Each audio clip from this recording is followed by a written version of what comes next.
Galnet News Digest, 29th of April 3307. We read the news so you don't have to. In this week's news, a plague of adders. Why we need new SRVs. Thick enough for a space cowboy.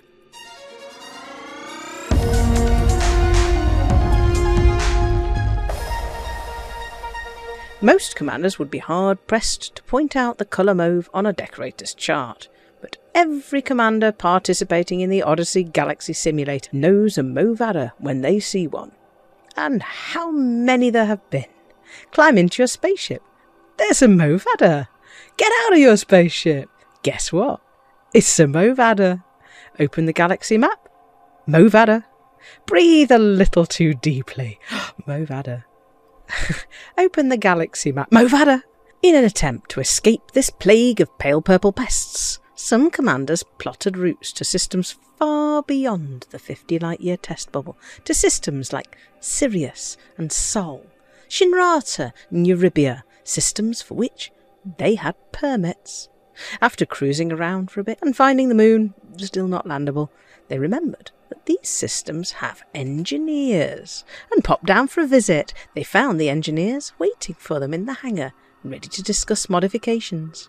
Naturally enough, there was a fair bit of teeth-sucking, and that's going to take a bit of work-ism. But things were going pretty well until the Pilots Federation got wind of what was happening. They wanted everyone back in the Mauve Adder arena and deployed a virtual rip in the space-time continuum to suck everyone back to Nervi. There are less than 6 days left until the virtual Odyssey Galaxy Simulator implodes, but that's plenty of time for millions more Mauve Adders to assert galactic dominance.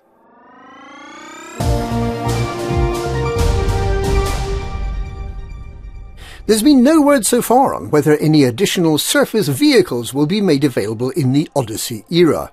The Pilots Federation has been notably quiet on the matter, but now that large ships have been allowed into the Galaxy simulation, one new use for the wheeled vehicle has been identified: getting commanders from the elevator to the steps of their ship. Commanders have reported having to stop multiple times as they run across the docking bay to catch their breath. And the need for a space golf cart or a space Segway is clear. Even a space scooter or a powered skateboard would be better than the 500-metre slog from the rear engines of a cutter to its embarkation point. With the magic elevators able to whiz around the station at a speed of several hundred metres per second to the social zone and shopping mall, there remains an open question about why they can't whiz just that little bit further and pop up out of the ground at the foot of the cutter's steps. Incidentally, engineers don't have elevators. Or rather they do. But they've placed storage racks meaningfully in front of them to make sure that no one without the correct authorization can escape from their hangar. There's nothing like steel shelves for the ultimate in security.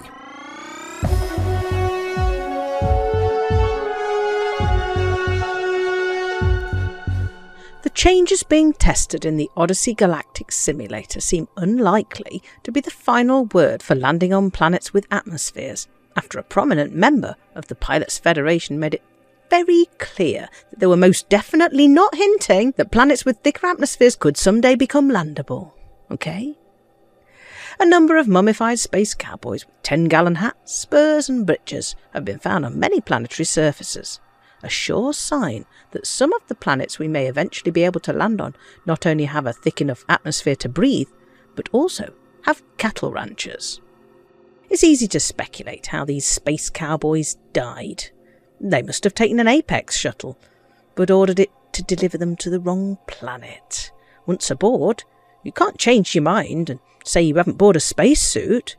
Once you arrive at your unsurvivable destination, your cab driver instructs you to have a good day and waits patiently until you disembark to certain asphyxiation. But as they died, these space cowboys would have had the satisfaction of knowing that the light scatter and the absorption by gases in the atmosphere are perfectly accurate, and that the last thing they saw as their eyeballs boiled was the beauty of the galaxy. and the retreating exhaust of the apex adder, with the driver grumbling about the 100 credit fare he's allowed to charge. And that's this week's significantly Odyssey-focused Galnet news. Galnet News. We witter on about Odyssey, so you don't have to. Ho, ho, ho, mauve adder.